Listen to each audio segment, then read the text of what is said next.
오늘 우리에게 주시는 하나님의 말씀 보도록 하겠습니다. 신약성경 히브리서 11장 7절 말씀입니다.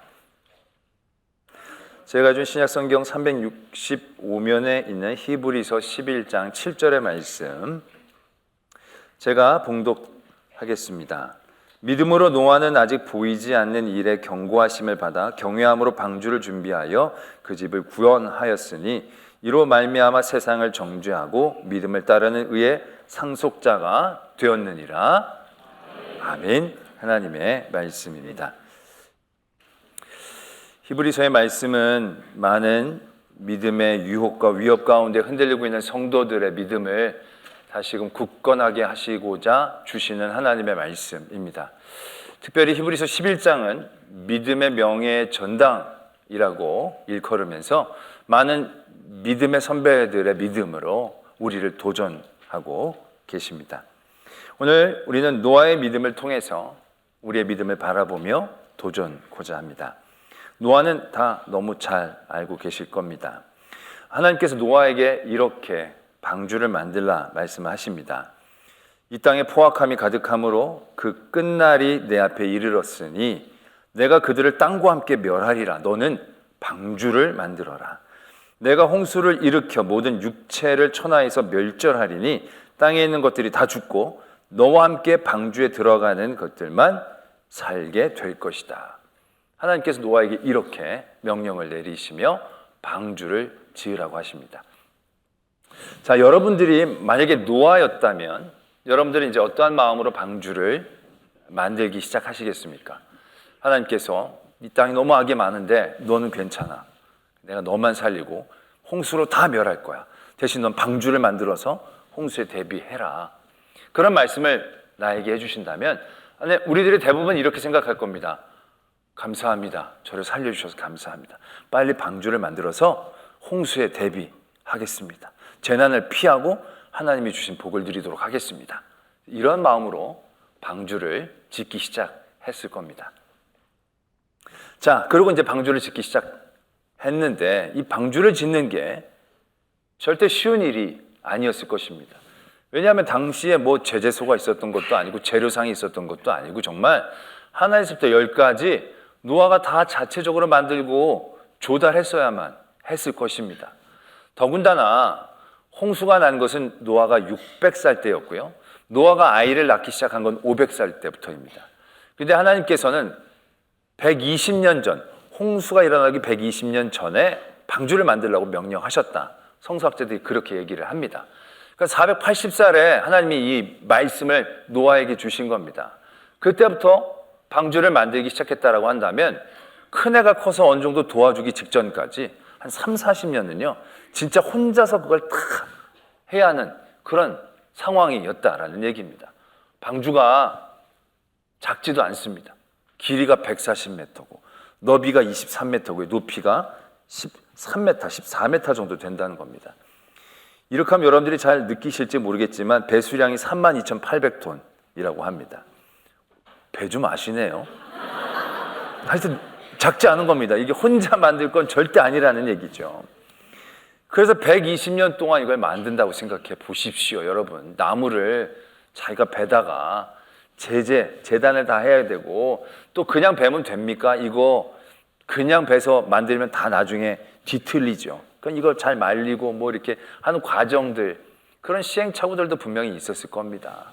그래서 그 배를 만들 그것들을 자기가 만들어야 되는 거예요. 또 하나님이 역청을 바르라고 얘기하십니다. 역청을. 그 당시 역청은 아마 송진에서 나온 것이라고 추정을 합니다. 요즘은 석유에서도 얻지만 그 당시 식물성 역청을 아마 구했을 겁니다. 그 송진을 구에다가 송진을 말려가지고 거기에 남은 것 가지고 반죽을 해서 역청을 만드는 겁니다. 이게 접착제 역할뿐만이 아니라 방수의 역할도 하기 때문에 그 방주에 그 역청을 다 바르려면요 정말 얼마나 많은 양의 역청이 필요할까요? 근데 그걸 나무가 송진해서 뭐 뚝뚝뚝 울면서 떨어지는 것도 아니고 그 진짜 송진 그게 찔끔찔끔 그 당시는 뭐 진짜 콸콸 쏟아졌는지 모르겠지만 하여튼 그런 걸 모아다가 했다고 생각해 보십시오. 그게 주변 나무 갖고만 되겠습니까? 정말로 사방팔방 다 돌아다니면서 모아봐야 그 얼마 되지 않았을 그 역청을 혼자 다 준비해서 그 방주를 만든다는 게 여간 어려운 일이 아니었을 것이다 라는 얘기죠. 많은 학자들이 여러 이제 목공을 하는 분들과 연구를 했을 때 이 방주를 만들 때 순수하게 한 사람이 만든다고 쳤을 때 걸리는 시간은 한 40년에서 50년 정도 추정합니다. 말이 40년, 50년이죠. 혼자서 40년, 50년 배만 만든다는 게 쉽지 않죠. 근데 120년이 걸렸다. 이건요, 한 번에 만들어 가지는 않았을 거라고 예상을 하는 거죠. 그도 그럴 것이 뭐 노아가 하나님께서 은혜를 주셨다 할지라도 무슨 기술이, 무슨 조선 기술이 타고난 것도 아니고 그걸 만들어가면서 아마 시행착오를 겪어가면서 아마 그것들을 세워 나갔을 겁니다. 하다가 다시 뜯고 하다가 다시 뜯고. 여러분 아무리 성격 좋은 분들도요, 다 만들어 놓고 뜯는 건 진짜 쉽지 않거든요. 저도 이케아 가서 책장을 하나 사다가 마친 적이 있는데 저는 설명서를 잘 안 읽는 스타일입니다. 직관적으로 이게 여기 맞겠구나, 여기 맞겠구나. 그래서 얼기설기 잘 만들어 놨습니다. 근데 그게 그렇지 않더라고요. 좌와 우가 다 정해졌더라고요. 내가 보면 비슷한데 그게 다 정해져 있는 거예요. 그건 다 해놓고 아닌 거야. 이게 뭔가 이렇게 삐져나오고 그러게 된 거예요. 그러니까 다 풀어야 되는 거죠. 다 풀을 때 성격 좋은 조디요, 강한 발음의 이야기들 하지 않고서는 쉽지 않았던, 다시는 내가 이걸 사나 봐라. 그냥 돈 더 주고 만들어 놓은 거 사니까 내가 왜 그런 생각을 한두 번 한 게 아니에요. 그러니까 이게 노아가 4, 50년 만들 걸 120년까지 만들었다. 안 되면 다시 만들고, 만들어서 뒤틀리면 다시 뜯어내고 다시 하고. 그런 과정 가운데 얼마나 시험에 많이 들었을까. 예측해 볼 수 있는 대목이라는 얘기죠. 또 만드는 과정이 힘든 것뿐만 아니라 사회적인 형편도 쉽지 않았겠죠. 처음에는 산 위에서 뚝딱뚝딱 만드니까 사람들이 잘 몰랐겠지만 어느 정도 배의 모습을 갖추게 되니까 사람들이 물어볼 거 아니겠습니까? 뭐냐 그거, 배라고. 이제 곧 홍수가 나니까 내가 그래서 배를 만들었다고, 하나님 만들라 해서 만들었다고. 사람들이 그걸 어떻게 받아들이겠습니까? 저거 제정신 아니라고 받아들일 수밖에 없죠. 사회적으로도 고립되고 소외될 수밖에 없는 상황 가운데 놓였을 것입니다. 자, 그렇다라고 한다면, 자, 하나님이 홍수를 이제 주셔서 다 징벌하신다라고 얘기하셔서 그 재난을 피하기 위해서 열심히 방주를 만들고 있는데, 그런 어려움을 만나면 이런 고민에 빠지기 쉽다는 겁니다. 어떤 고민이냐면, 야, 나중에 홍수 만나서 안 죽으려고 이걸 열심히 만드는데 이거 만드는 게 더 죽을 것 같다. 그래 죽나 이래 죽나. 차라리 이때 편하게 죽고 홍수에 죽는 게 편하지 않겠나. 한 번에 물 빠져 죽는 게 낫지. 이거 만드는 게 더 사는 것보다 괴롭다. 이런 판단이 나오면 멈추기 쉽다는 얘기죠. 그리고 만들어 나가다 보는데 이게 아무리 봐도 여기까지 비가 올 것 같지 않은 거죠. 이게 아무리 생각해봐도. 우리가 요즘 장마철이라서 비가 쏟아지잖아요. 한꺼번에 100mm 막 200mm씩 쏟아집니다. 그러면 어떻게 됩니까? 하천이 넘칩니다. 그냥 하천이 넘쳐요. 지금 우리 서울도 비가 많이 왔는데 고수부지 잠겼어요. 고수부지 잠겼어요. 그렇게 쏟아졌는데 고수부지 정도 잠긴 거예요. 우리 교회 위치가 해발 40 몇 미터입니다. 지난번 비가 엄청나게 몇 번 왔을 때 저 대치동, 대 XX동이 물에 잠겼을 때도 여기는 멀죠. 그때 비가 억수로 왔을 때 강 X역과 저기 물에 그때 그 정도 잠겼을 때도 여긴 멀죠. 40 몇 미터인데. 여러분 1000m, 2000m까지 잠기려면요 비가 얼마나 와야 되겠어요. 쏟아붓듯이 와도 차봐야 그 정도 차는데, 아무리 배를 만들어 놓고 산에서 아무리 봤는데 비가 한번 억수로 온 적이 있어서 봤는데 비가 와봐야 시냇물 좀 분 거밖에 안 된다는 거죠. 그러면 회의에 빠지게 되는 거죠. 야, 이게 여기다 이렇게 질 게 맞나 싶은 거죠. 초대교회 성도들이 예수님을 기다리고 있었습니다. 왜냐하면 예수님이 내가 너희들이 본 것처럼 다시 내려올 거라고, 내가 다시 내려올 때 이 땅을 심판하고 너희들의 영생 복락을 주겠노라, 예수님이 그렇게 약속하시고 올라가셨거든요. 그래서 믿었어요. 영생 복락을 바라보며 믿었어요. 근데 예수님이 올 것 같아 보이질 않는 거예요.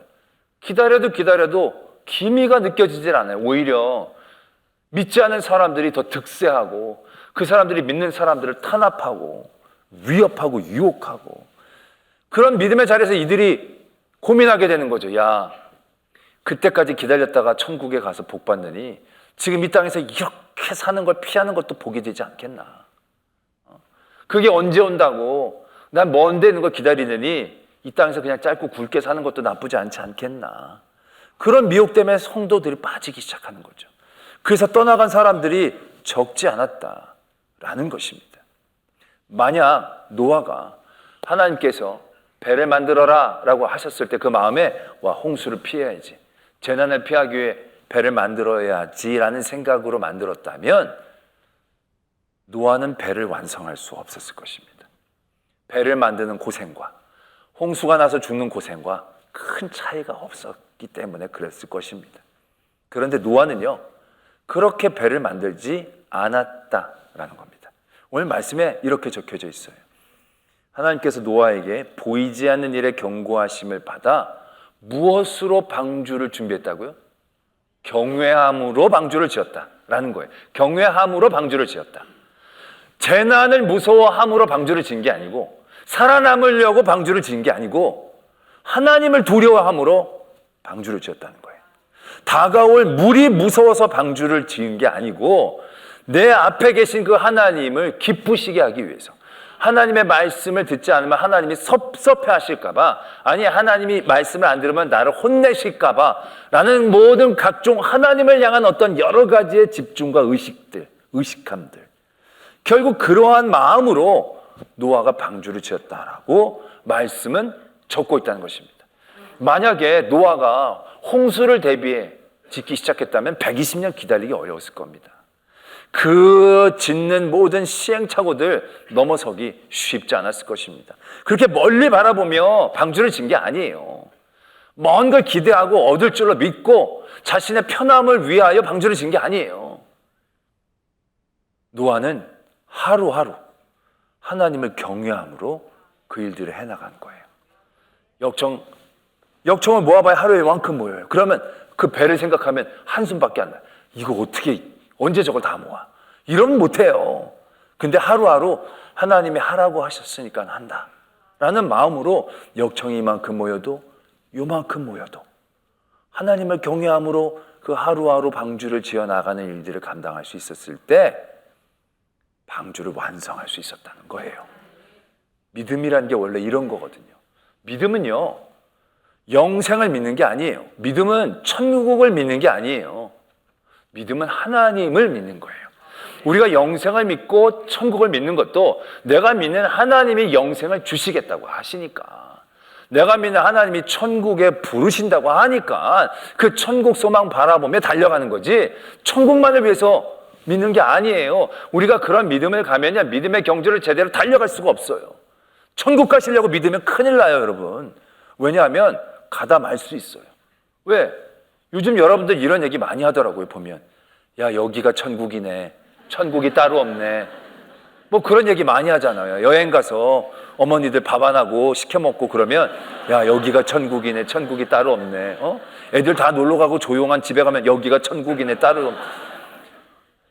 그게 천국이고 그게 좋으면 생각을 해보게 되는 거죠. 굳이 그렇게까지 고생해가지고 여기가 먹을 거 안 먹고 누릴 거 안 누리면서 그 먼 천국을 바라보며 갈 게 뭐가 있느냐.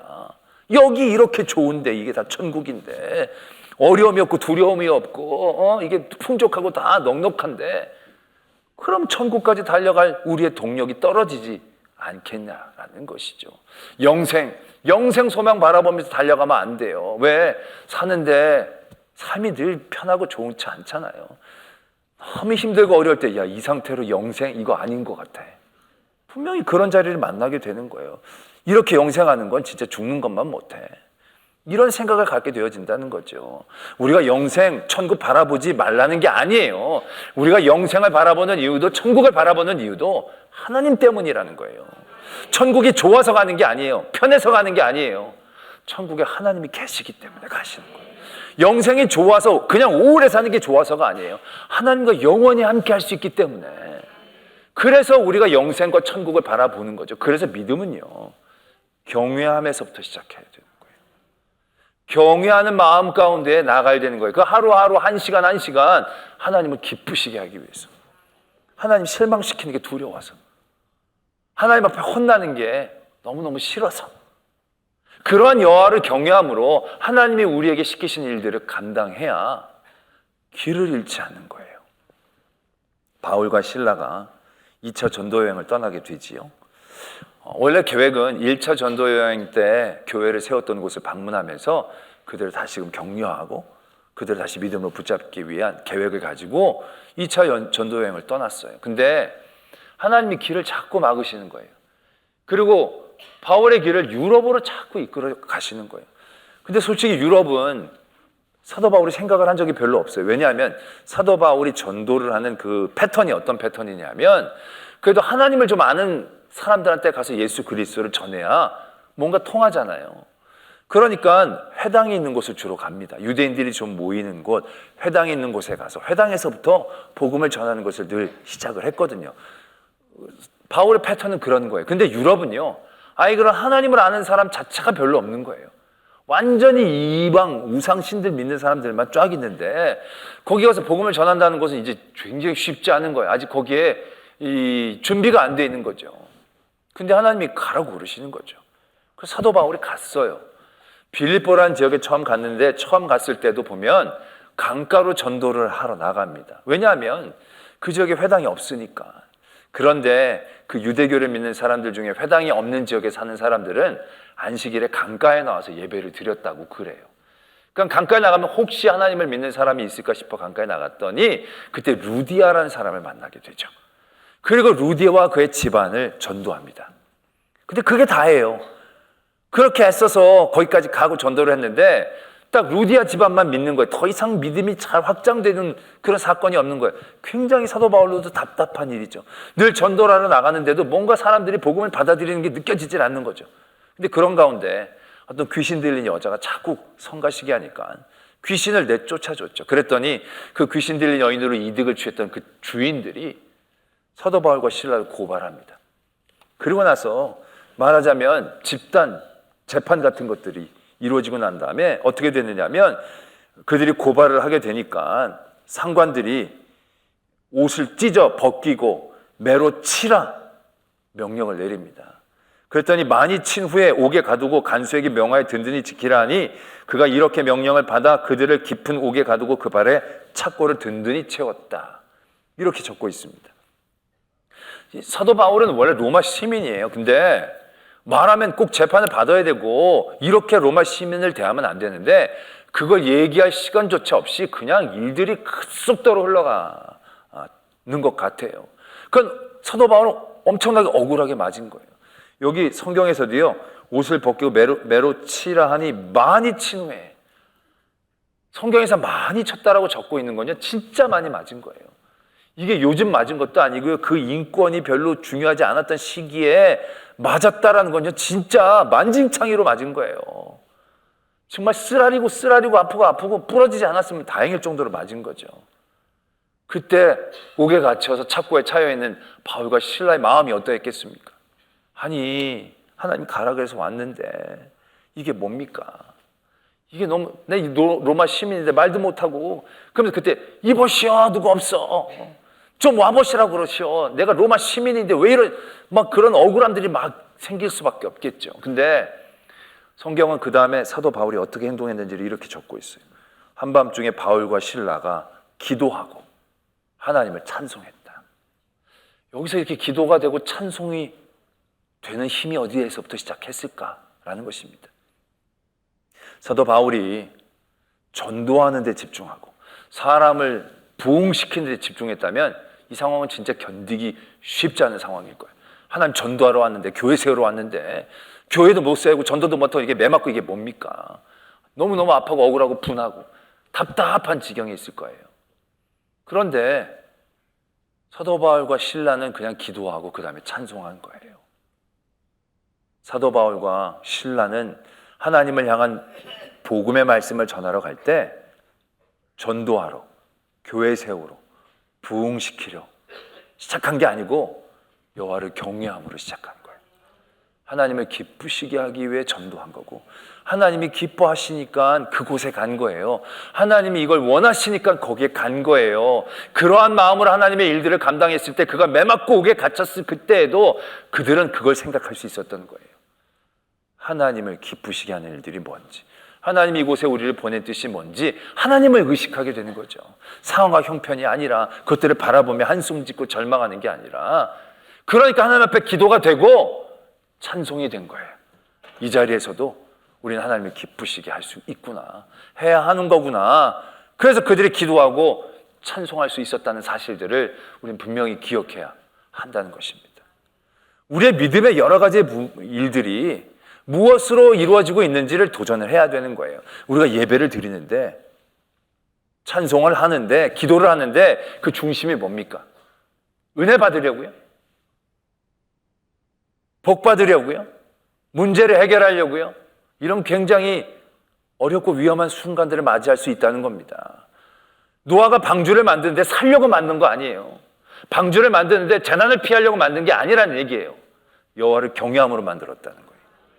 그게 믿음의 시작이에요. 우리의 예배는 하나님을 경외하기 때문에 예배를 드리러 오는 거예요. 내 형편이 힘들고 어려울지라도 하나님을 기쁘시게 하기 위한 내 삶의 중심으로 오늘 하루하루를 살아내가는 그 힘이 경외함으로부터 시작을 하는 거예요. 그러한 일들이 우리 마음의 중심에 있으면 그 다음에 어떤 일들이 이어집니까? 지진이 나죠. 옥토가 움직이고 문이 열리고 메인 것이 다 벗겨져요. 만약에 여호와를 경외한 게 아니라 부흥하기 위해, 전도하기 위해 사람 하나님 앞으로 데려가기, 어떤 일에 이러한 집중함이 있었다고 한다면 옥문이 열리자마자 뛰쳐나갔을 거예요. 하나님이 나를 풀어주시는구나, 하나님이 나를 부르시는구나, 하나님이 나를 건지시는구나, 그냥 뛰쳐나갔을 거예요. 그러면 끝이에요. 근데 그때 그들이 뛰쳐나가지를 않아요. 어떻게 그들의 발걸음들이 거기서 멈출 수 있었을까요? 여호와를 경외함이 그들의 걸음을 멈추게 하는 거예요. 왜? 그들은 지금 사는 게 문제가 아니잖아요. 벗어나는 게 그들의 삶의 초점이 아니잖아요.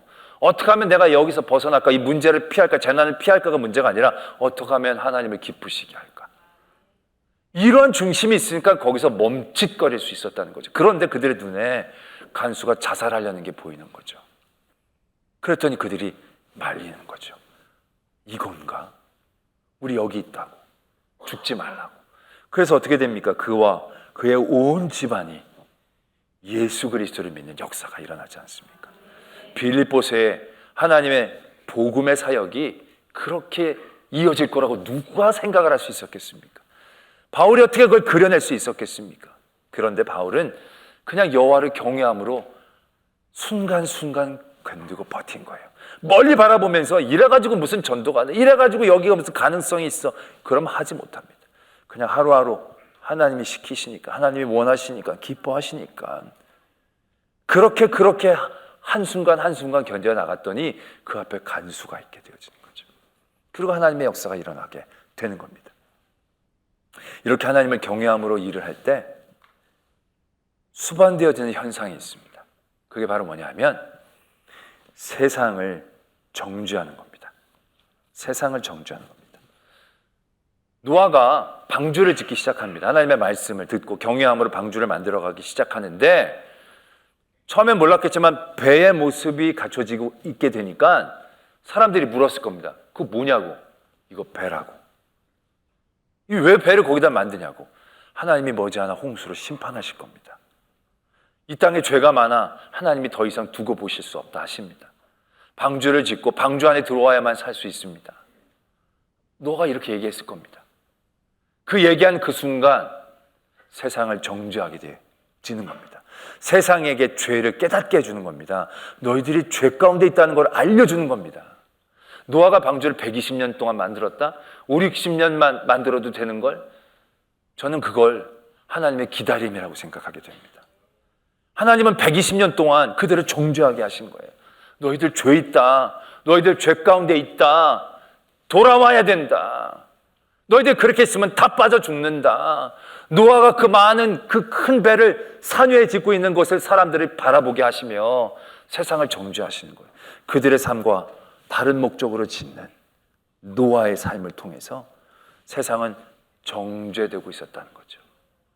만약에 여호와를 경외함으로 짓지 않고요, 노아가 자기 살려고 배를 지었다면 세상이 정죄되진 않았을 겁니다.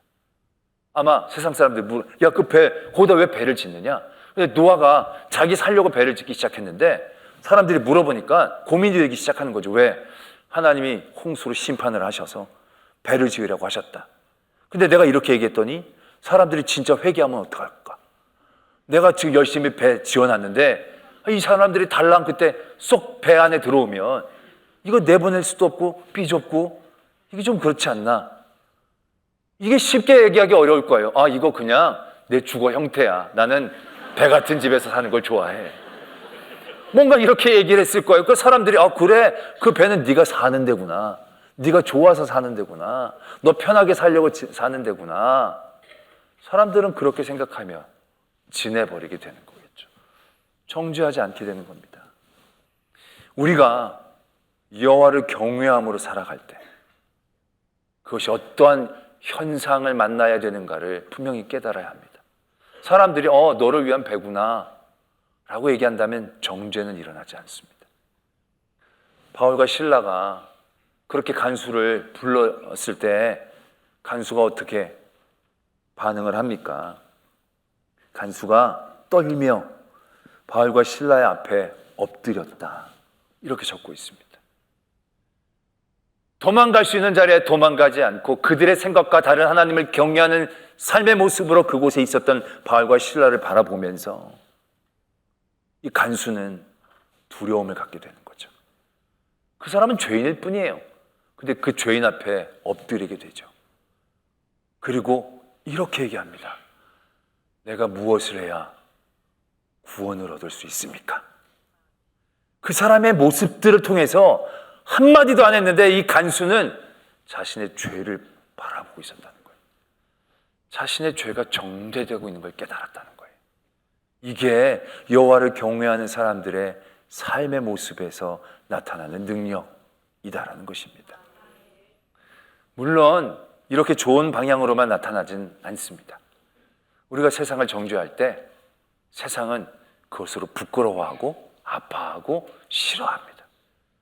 그래서 히브리서 11장 뒤에 보면 그 하나님의 성도들이 어떠한 대접을 받게 되는가? 조롱당하고 채찍질당하고 결박당하고 옥에 갇히고 돌로 맞고 톱으로 켜고 칼로 죽이고 가죽 입고 유리, 궁피, 환난, 학대를 받았다. 세상을 정죄할 때 세상은 이렇게 우리를 대할 것입니다. 예수님이 이 땅에 오셔서 병자를 고치시고 복음을 전하시면서 그들과 다른 삶의 방향으로 달려갔을 때 사람들이 느낀 것은 무엇입니까? 적개심이었습니다. 분노였습니다. 그리고 예수를 죽이려고 했다는 얘기죠. 예수님도 그러한 대접을 받으셨습니다. 그러한 대접을 받으셨을 때 예수님이 바르게 하나님을 경외하는 삶을 살고 있다라고 얘기할 수 있었다라는 것이고, 그 예수님의 그러한 삶의 모습이 세상의 것을 얻고 누리는 상속자가 아니라 하나님의 의를 누리는 상속자가 되었다는 것을 우리에게 가르쳐주고 계신다라는 것이죠. 제가 군에 있을 때 밥을 먹을 때, 식사할 때 식사 기도를 합니다. 근데 의외로 식사 기도라는 사람이 많지 않더라고요. 군에 가면. 그 식사 기도를 혼자 이렇게 안 할 수 없으니까, 난 목사님 아들인지 다 알고 하니까 또 목사가 할 거다. 그게 아니라 하나님을 경외하는 마음으로 기도를 하는데, 사람들이 그 모습을 보면 거룩하다. 뭔가 믿으면서 밥 먹는 게 멋있어 보이네. 뭐 이렇게 대우하면 좋을 것 같지만 절대로 그렇지 않아요. 기도하면 옆에서 이래요. 군 생활이 편한가 보다. 졸고 있네. 이런 식으로 비아냥거려요. 그리고 기도할 때 좋은 반찬 뺏어가려고 그래요. 속상하죠. 눈 뜨고 싶죠. 길게도 안 하는 기도인데 얼마나 길게 느껴지는지요. 그런데요, 군 생활하다 보면 그러한 부탁을 적지 않게 받습니다. 야, 기도 좀 해달라고. 기도 좀 해달라고. 조롱하고 비웃지만 어떤 누군가는 그런 모습을 통해서 정죄되고 있는 거죠. 내 부족함을 깨닫게 되는 것이죠. 하나님은 노아를 통하여 세상을 정죄하신 거예요. 노아만을 살리려고 한 게 아니라 세상을 정죄하신 거예요. 노아의 삶을 통하여, 구별된 그의 삶을 통해 세상 사람들이 알기를 원하신 거예요. 그리고 그런 믿음이 오늘도 우리에게 있기를 소망하시는 거예요. 우리가 믿는데 구별이 안 돼요. 교회를 다니는데 사람들이 궁금해하지도 않고 적개심도 품지 않아요. 왜? 정죄를 하는 예배가 아니고 내가 복받는 예배가 되니까 그 사람들과 크게 다를 바가 없잖아요. 그들이 복받기 위해 좋은 데 놀러 가는 것과 우리가 복받기 위해 예배 드리는 것과 장소만 달랐지 중심이 다르지 않다는 거예요. 그러니까 별로 거룩하고 구별되지 않는 거예요. 도전을 받지 않는 거예요. 우리의 방주를 만듦이 하나님을 경외함으로 이루어져야 합니다. 그리고 그들과 다른 삶의 목표를 향하여 달려가고 방식을 가지고 살아가는 우리들을 바라보면서 세상 사람들이 주님을 느껴야 되는 거예요. 저 사람들 왜 저러지? 우리가 뭐 그렇게 잘못이라고 자기 혼자 저렇게 의인이라고 저러지?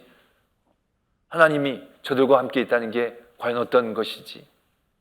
그러한 마음들을 그들에게 줄 때 거기에서 역사가 일어나게 되어지는 것입니다. 많은 믿음의 유혹의 자리에서 오늘 우리는 노아의 믿음을 도전해야 합니다. 여호와를 경외함으로 방주를 만들어야 되고요. 우리의 모든 그런 믿음의 도전들이 세상을 정죄하고 세상의 것을 바라는 사람이 아니라 의의 상속자가 되어지는 그 자리에 설 수 있는 저와 여러분들이 되어지기를 소망합니다. 기도하겠습니다. 오늘 말씀을 생각하시면서 내가 예배를 드리고 하나님의 일들을 한다는 모든 것의 중심이 과연 여호와를 경외함으로 이루어지는 것인지 다시금 되돌아보게 하여 주시옵소서. 여호와를 경외함으로 방주를 지어 세상을 정죄하고 의의 상속자가 될 수 있는 저희들 되게 하여 주시옵소서. 이러한 기도의 제목으로 하나님 앞에 나아가겠습니다. 사랑하는 하나님 아버지, 오늘도 우리와 함께 하시고 지켜주신 감사합니다. 우리가 예수님 믿고 있지만 사람들과 구별되지 않게 나 복받고 나 잘 되려고 믿는 경우들이 적지 않습니다. 하나님, 우리의 믿음이, 우리의 예배가, 우리 기도가 하나님을 경외함으로, 하나님을 기쁘시게 함으로 우리가 도전되게 하실 때 우리의 그런 모습을 통해 세상이 주를 보게, 우리를 통하여 세상이 주를 향해 나올 수 있도록 도와주시옵소서. 사랑의 하나님 아버지, 방주를 만드는 데 살려고 재난을 피하려고 만드는 것이 아니라 하루하루 하나님을 경외함으로 만들어갔던 그 노아의 믿음을 본받습니다. 우리의 예배를 드림이 하나님께 나옴이 복받기 위함, 재난을 당하지 않기 위함이 아니라 여호와를 경외함으로 이루어지고 도전되게 하실 때 세상은 우리를 통해 예수 그리스도를 만나게 하시고 궁금하게 하시며 세상에 그리스도의 사랑을 나눌 수 있는 그 통로 되게 하여 주시옵소서. 믿사오며 예수 그리스도의 이름으로 기도드립니다. 아멘.